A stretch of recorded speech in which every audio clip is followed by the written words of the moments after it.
Alright, so today we're learning section 6.5, dividing integers. We should be on page 278. Page 278 in our books. Alright, now, the first thing you need to have written in your notes are the rules. Now, you might notice that they're similar because they're familiar because they are similar to the rules for multiplying integers. Actually, they're exactly the same, okay? So if you are dividing an even number of negatives, you will have a positive quotient or a positive answer.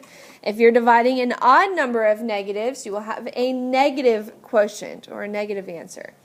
Okay, so same rules that apply to multiplication will apply to division as well. Okay, so now let's practice a few. We have in example A, we have 28 divided by negative 4. Just like with multiplication, that before I multiply or divide, in this case divide, I need to figure out if my answer is going to be positive or negative. All right, so I need to count how many negative signs I have. How many do you have? One. So is my answer going to be positive or negative? Negative. 1 is odd, so my answer would be negative. Now I can go back and I can divide the absolute values. So I'm not worried about the sign, I'm just looking at the numbers. And 28 divided by 4 is? 7. And my negative's already in my answer, so my answer is negative 7. Okay? Now, in example B, I have it written just a little bit different. Okay? Now, thinking back to our chapter on fractions, we can show division using a fraction. And we read this, negative 60 divided by negative 12. All right? Top divided by bottom. And we can see here that this is an improper fraction because 60 is bigger than 12. I can get some wholes out of it, and it's going to work out very evenly for me. But before I can do that, I need to figure out if my answer is going to be positive or negative. And what will it be, Daniel? It will be positive because there are 2 negatives, and 2 is an even number of negatives. So my answer would just be positive what? 5. 60 divided by 12 is 5. Okay? All right, now what if you had 0 divided by 13? Or you could write it 0 divided by 13. What would your answer be? 0. What would it be? 0. 0. Okay? 0 divided by any number or any number divided by 0. Either way will always be 0. Okay? The reason we put a line through it is basically so it doesn't get confused with the letter O. Okay? But you don't necessarily have to write a line through it. I can assume that you wrote 0 for your answer, not O, because that wouldn't make any sense. Okay? All right, now I want you to take a minute and do your turn now, numbers 1 through 4 on page 279. Number 1 was negative 4, because I only have one negative. Negative 24 divided by 6 is negative 4. What was number 2? 0. Any number divided by 0 will always be 0. Number 3? 3. Why positive 3? Because there's 2 negatives. I'm dividing 2 negatives here, so that's an even number. My answer is positive. And what about number 4? Negative 19. Negative 19 because I only have one negative. All right, now, in example 2, I'm finding the mean. Someone raise your hand and tell me, what is the mean? Can anybody tell me? You got to go way back. Chapter 3, I believe. What does it mean when I ask you to find the mean of a set of numbers? Yes. The average. Very good. How do you find the average? Anybody know? How do you find the average? Oh, you add Pay attention. Pay attention. McKee? You add them all together. You add them all together and Divide by the number of numbers. divide by the number of numbers. Okay? So in example 2, I have Bangor, Maine. All right, and it gives me the average temperatures on each day of the week in January, well, 4 days of the week. On Monday, the temperature is negative 7 degrees Celsius. On Tuesday, it's negative 4 degrees Celsius. On Wednesday, it's negative 7. And on Thursday, it is negative 2. And they want me to find the average temperature out of these 4 days. Well, the process is still the same. I've got step 1, find the sum of the numbers. I have to add them all together. But they're negative. So I need to still apply my rules of adding negative numbers. Negative 7 plus negative 4 plus negative 7 plus negative 2. Would I subtract these numbers? What would I do? Okay, the first thing I do when I'm adding negative numbers, adding or subtracting, is I look to see if I have same sign or different.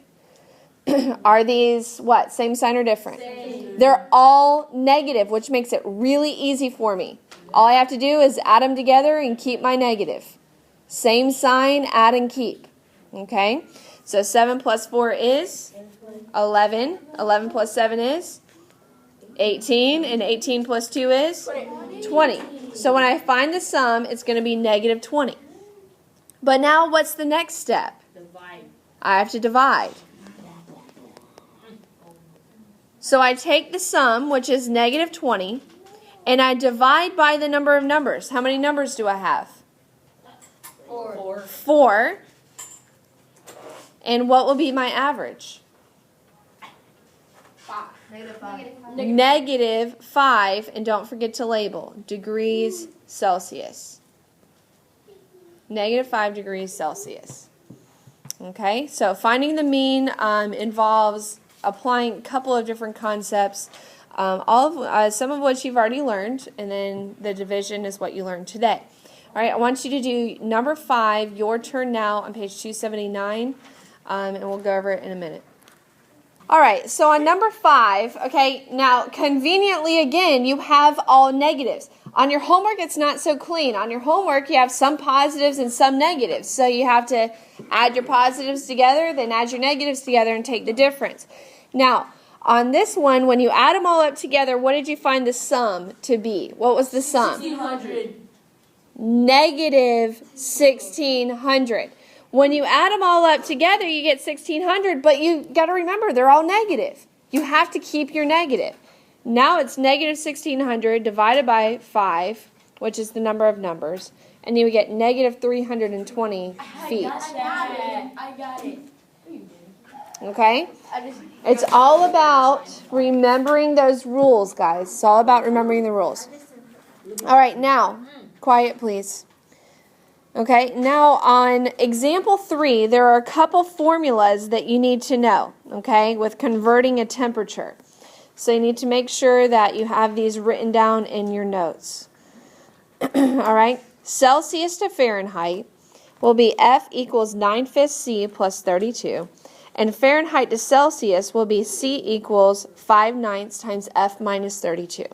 Now, the good news is that you don't have to memorize these, okay? But you do need to be able to plug numbers into the formulas. So make sure that you can do that. All right, I'll give you a minute to write down these formulas. All right, so now let's apply it, okay? On example 3, it tells me that during hibernation, an Arctic ground squirrel can decrease its body temperature to negative 30 degrees Celsius. Okay, so it actually does do that too. It decreases its own body temperature. Convert this temperature to degrees Fahrenheit. So we have the value for Celsius, and we want to convert it to Fahrenheit. So we plug it in. Now, why did we put it over 1? Why did we put negative 30 over 1 for our value for Celsius? Why would we want to do that? Anybody know? Why would we make it a fraction, not just leave it a whole number? What's the benefit to that, Justin? Because it makes it easier to multiply. It makes it easier to multiply by another fraction, okay? Now, anything we can do before we multiply it out? Is there anything we can do when we're multiplying fractions? Yeah. Chris? What is that called? Cross reduce. Okay, very good. You can cross reduce. But what you have to be careful of is keeping the negative. You see how 30 is negative? whatever you reduce it to needs to be negative as well. Okay, so you can reduce them by 5, but make sure that you keep that negative. Now, what's 9 times negative 6? Negative 54. Negative 54. Okay, odd number of negatives, it's negative. 9 times 6 is 54. Negative 54 plus 32 is what? 2. Wait, no. Wait. Negative 54 plus 32. Now we're applying a different set of rules. What would it be? Write it down on your papers. What would it be? Negative 54 plus 32. Oh, okay. Good job. Label it.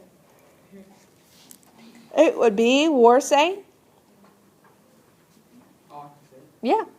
22. Nope. Not 22. Tabitha? Negative 22 degrees Fahrenheit, okay? Because different signs subtract and take. 54 is the greater absolute value, and it's negative, okay?